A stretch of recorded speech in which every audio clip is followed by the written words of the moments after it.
Zoom cho tôi mina. Tham ơn cái sẽ đúc đúc đúc đúc đọc lấy mình dùng cái xoáy chuồng đằng đằng anh chuồng như vậy nè. Giống của ta.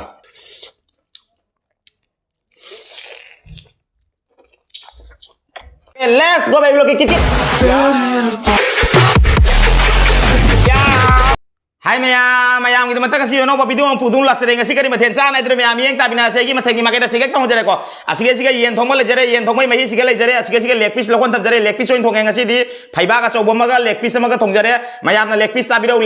wai to ngasi leg piece thong bo pore leg piece sige lokon tam jare asige leg piece ma le jare asige phaiba mapak ma le jare asige yen thong mai le jare asige khamen iro ma le jare asige salad le jare dugai kon abai asige methi mala le jare aseni ngasi mathen se adori mayam saba hono betra ka saba udinge se mayam kita matai sei masam tang sam ke mayam na biang tapi na segi sei sebul let's go baby loki sei ki makai da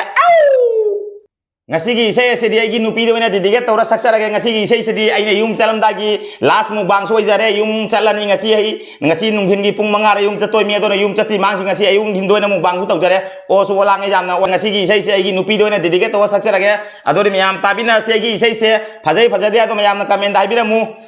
adori haura ka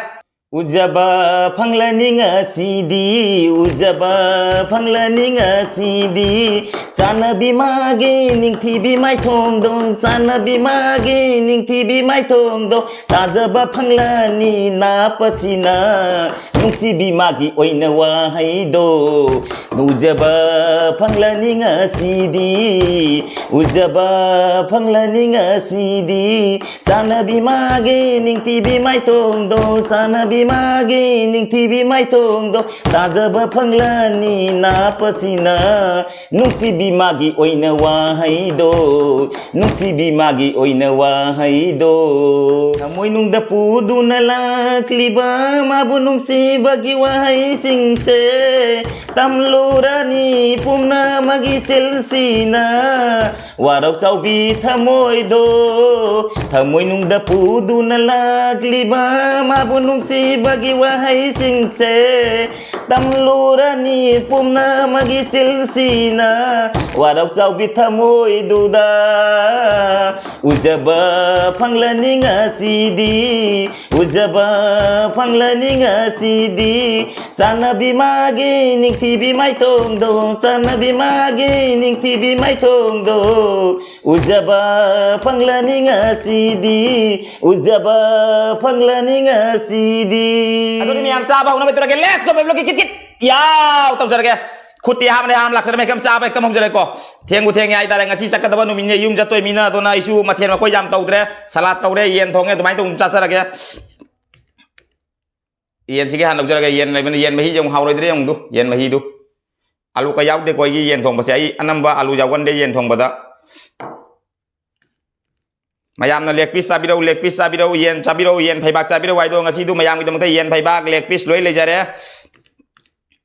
olang yang ngasi ayung hin do na mukbang tawre ko ngasi di nangdre inung dangu to hogdre phiron saron loisan bahona pada dugai di kero tawre ai tar kari ai di yum jato mina phiron saron khara loisan khojan na tawba ga office te su hisab kitab loisan laga lak ma tam theng ya batuna ngamdre aduna ngasi chalam dai si go ina dum sa pa se mukbang en tawjare hai tare Aduh ini sabah udah betul lagi let's go baby loki kikit ya utap jare aham baca kom jare baby loki khaya da bhul la megam sangal lage na tro aduh ini sabah udah betul lagi let's go baby loki kikit ya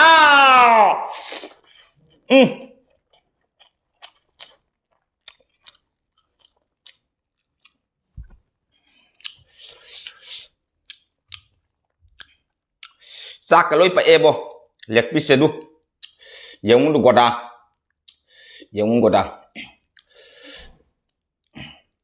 direct thanggala jikpana phindra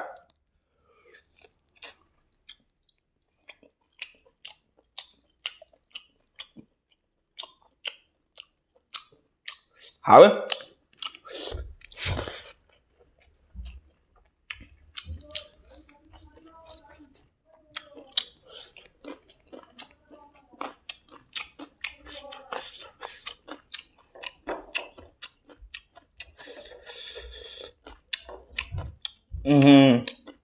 Kami loi lak sedina munta.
Ulangnya isi ngayong mapulam.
Ulangnya benar humang subuh udah.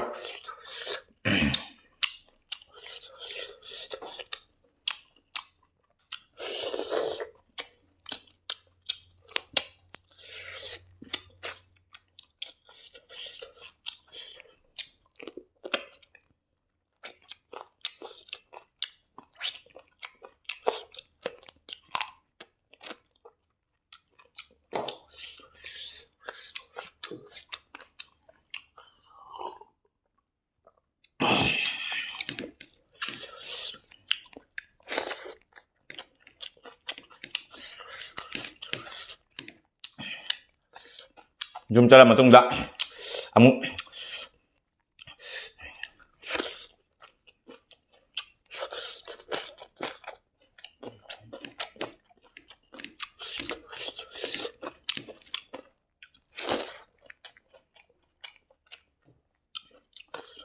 video siya bang ang model kang da. Aduna video tanggalak ko sumiyang waro bigano. Ngai bilang mo. Jam ko ni di umdalay roya. Ay matao magi sa panaba. Dolo bagay lakan ni. Ni mangan tanong ni kita jumpa tu miabe. Tanong ni mangan tanong ni siya. Video tangkap pa ngam da ba suday. Ngam na ba di hona kya?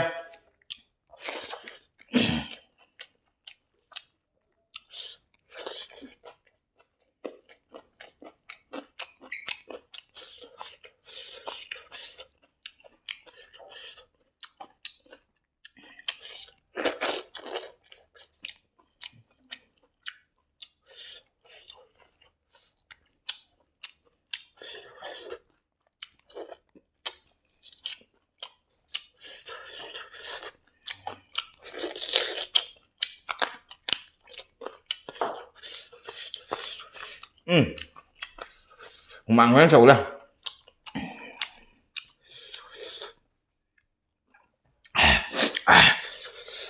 mà đủ sạch ra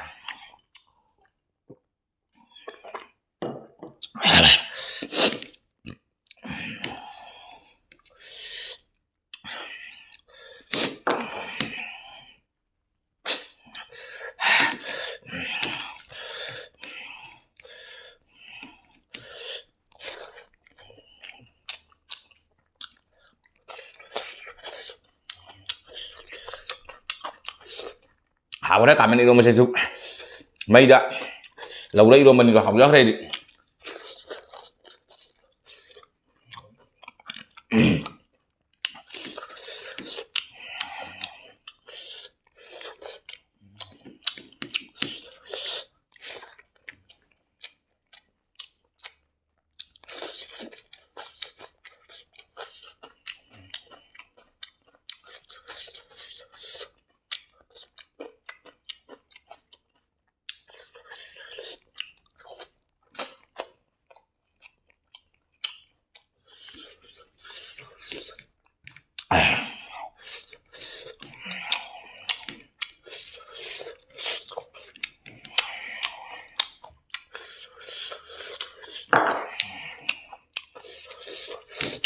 morok cobi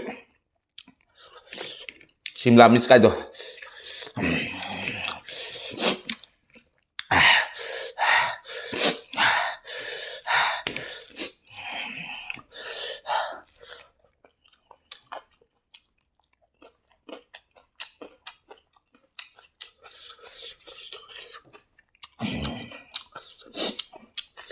Dian cecaning dari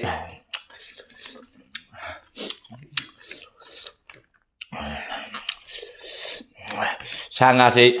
sakan dia apa nembak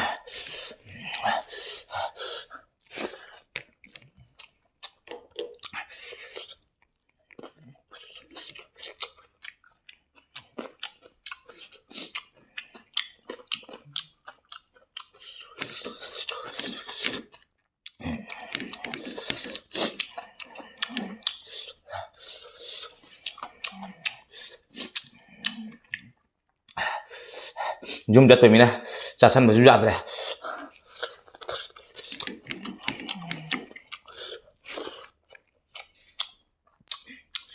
karena itu semua udah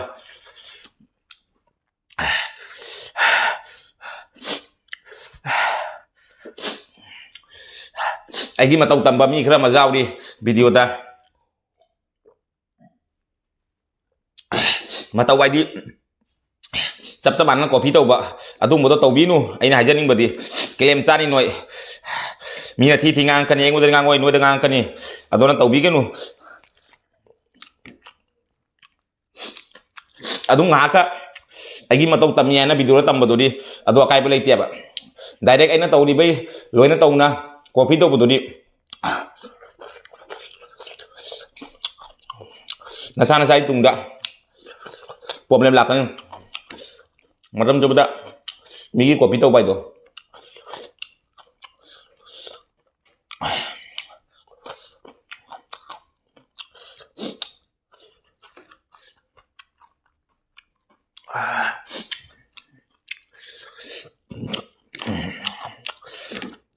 Kun gi kari video pamba, mayam na video kun jatuh mina, atau blogging di tau bah, blogging tau di pam je ko, hai jual na deh. Kun gi mela tu di koi runi koi jum manak tadi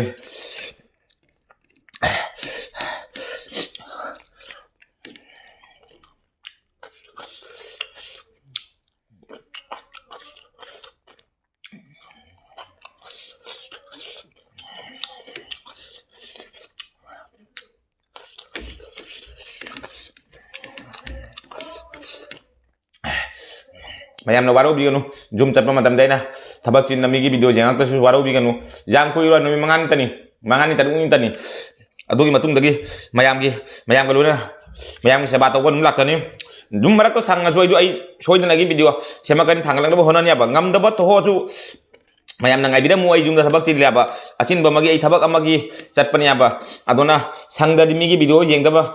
ngam da ba jai adu ai su video thanglang pa ngam da ba jai do mayam na waro biganu saubiram ganu ngai bida mu ai bu soi dana noi mangan ni tarung ni matung da soi dana lakani sapta manung da soi dana lakani ya ba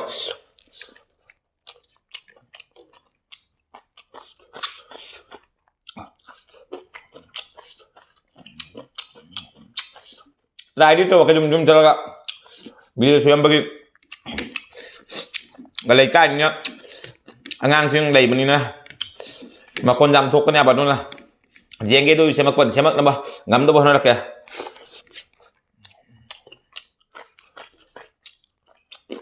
tak kasan bangam dia jum ta to mina thamo ka duk tak lay ni mình cái xoay chuồng đằng anh chuồng như vậy nè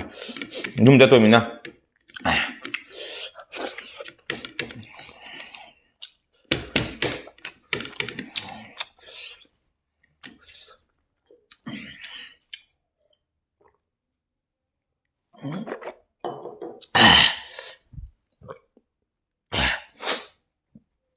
sao su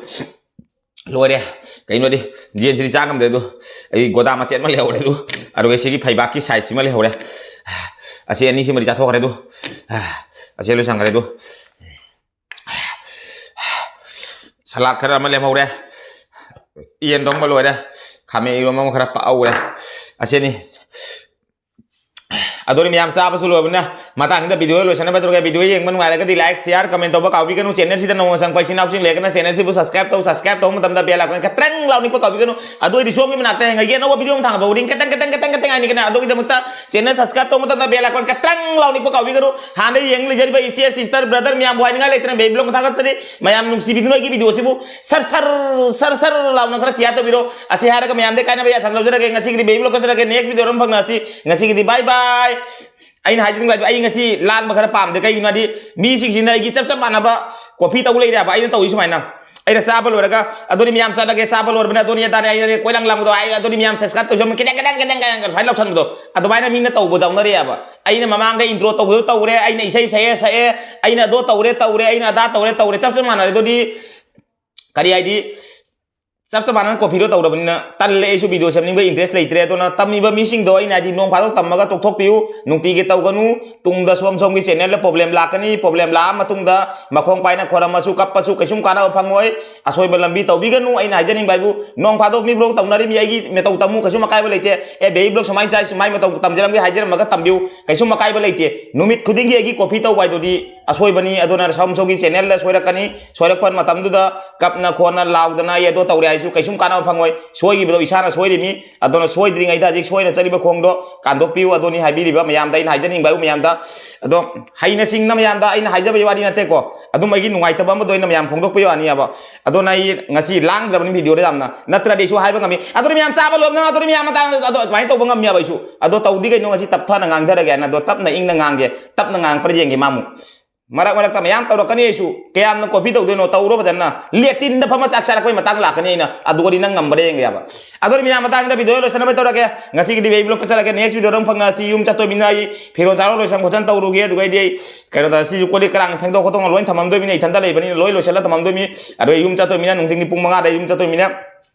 adori miyam aina yum chala matung da yum dagi live shoot taw ke di khali do matang changa live changa kani ai family ga loge ado natra gana idum macha video jamai do na idum changa kani update dum changa kani do mayam ge video yang dan mayam warau bi ganu ai try to kani ai numi mangani manung sige so idum update ngamna bai to kani ai jamai to na mayam gi damakta ado yar ga di mayam na